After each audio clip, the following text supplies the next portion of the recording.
everyone, I am Jessa J. Makatigib, a BS Ed for Social Studies. For today's video, I am going to discuss about Alibaba and the 40 Thieves. So I have here a summary of this story, Alibaba fooling the 40 Thieves. So it is an Arabian tale. In a town in Persia, there lived two brothers, one named Qasim and the other named Alibaba. Qasim was married to a rich wife and lived in luxury, while Alibaba had to maintain his wife and children by cutting wood in a neighboring forest and selling it in the town. One day, Alibaba saw 40 thieves opening a rock saying, "Open sesame," and after coming out, "Close sesame." When they left, Alibaba did the same and went inside the cave. So the magic words to open the door in the cave is saying, "Open sesame," and the magic words to close the door in cave is saying, "Close sesame." When Alibaba went inside the cave, he saw that the cave was full of gold, silver, diamonds, valuable fabrics, and treasures. So he filled the bags with gold and brought them home. When his brother Qasim came to know about the treasure, he attempted to do the same as Alibaba did, but he was caught by the robbers and killed him. So, when Qasim came to know about the treasures in the cave, so he attempted to do what Alibaba did, but he forgot the magic words to open the door of the cave. So, niabot nga time nga gikapuyan na siya and then dito siya nakatulog. Then the thieves came to the cave and nakita siya dito sa portahan sa cave. So, without hesitation, the thieves killed him. Alibaba came to the cave and found out Qasim's body. He carried him to his house and buried him with the help of Morgiana, the slave. When the thieves came back to the cave, they found the body is missing. The chief of the thieves ordered the thieves to search for the person who knows their secret. So, mauto na balaka si Alibaba kay si Qasim wala pa na uli. So, niato siya sa cave and then found out Qasim's body. Patay nga lawas ni Qasim. So, he carried the body of Qasim and buried with the help of his slave, Morgiana. So, when the thieves come to the cave, they found out that the body of Qasim is missing. So, the chief of the thieves think that there is a person who knows their secret because nakuha man ang patay nga lawas ni Qasim. So, when they found out about Alibaba, the chief disguised himself as an oil merchant and brought 39 robbers inside oil jars to Alibaba's house. So, ang chief of the thieves nag-disguise as an oil merchant. But Morgiana, the slave, found out about the trick. She poured hot oil inside the jars and killed all the thieves. So, the slave of Alibaba, which is Morgiana, found out about the trick. Kabalo siya nga katong naa sa sulod sa oil jars is mga robbers because nakadungog man siya og istorya sa mga robbers. Dayon, pag nakadungog siya, dayon gakuha siya og tubig ininit. I mean, nisugo siya og tubig ininit. Then she poured hot oil inside the jars to make to kill the robbers inside the jars. When the chief came to Alibaba's house to dine, the maid killed the chief. So, ang chief ni ato sa balay sa ni Alibaba to dito siya matulog. So, nakabalo naman si Morgiana nga robbers ang naa sa sulod sa jar. So, she think also nga katong nagpa-disguise nga oil merchant is the leader.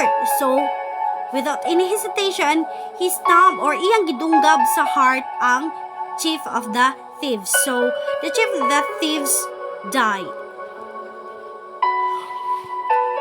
Seeing Morgiana's dedication, Alibaba freed her from slavery and rewarded her by marrying Morgana to his son. Alibaba was the only person who knows about the cave and the treasure. So, bilang pagbabalik na or bilang pasasalamat, Alibaba freed Morgana for being his slave. So, as a reward, iyang gipapaasawa si Morgana sa iyahangasan. And of course, the only person that knows about the secret, that knows about the cave with full of treasures is no other than Alibaba. So now, let us proceed to the questions. First, how different were Alibaba and his brother? Alibaba was a poor and honest man who married a poor woman and lived as a woodcutter. So, he earned through wood cutting. However, his brother Qasim was a greedy person who married a rich woman for wealth. So number 2, how did Qasim discover the treasures? Nga naman siya nakabalo ato nga treasures, nga naman siya nakabalo ato nga cave full of treasures. So here is the answer. Alibaba returns from his first trip to the Thieves cave. He brought home a small bag of coins and wanted to know how much was there. His sister-in-law and brother, Qasim, have a scale and they borrow it. So nihulam siya sa timbangan. Kaya yung timbangon og pila tong iyahang nga nakuha nga gold. So, his sister-in-law wants to know what they're measuring, which results in a blob of wax in the scales and catches gold coin. The sister-in-law shares with Qasim, who then forces Alibaba to tell him where the cave is have lots of treasures. So, sa kabright ni sa asawa ni Qasim, so in order for her to know nga unsay gi-measure nila ni Alibaba, so what she did is that iyang gibutangan og blob of wax ang timbangan. So mao to na ay nitapot nga gold of coin. Then when they discover unsay gilahang gi-measure, so iyang gitug-anan si Qasim, which is her husband. Dayon si Qasim is niadto ni Alibaba and forces Alibaba to tell him where the cave is, nga naay daghan og treasures. Then the next question is that what did Qasim do after knowing about the treasures? Why he did not came out to the cave? So the answer is Qasim went to the cave and got the treasure as much as he want. He did not came out because he forgot the magic words to open the door of the cave. So that's the reason why he did not came out. How did Morgana save Alibaba? Morgana saves Alibaba in many times. The thieves mark Alibaba's house twice in their attempts to kill him. First with a symbol and secondly by chipping some material from the house.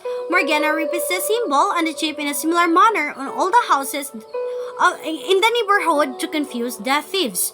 So the third time she saves Alibaba's life by pouring boiling oil on the thieves that have hidden in 37 oil jars. The fourth time is she stabs the leader in the heart when he attempts to kill Alibaba himself. So, Morgana, the slave of Alibaba, saves his life not only once but 4 times. So, what is the moral lesson of the story?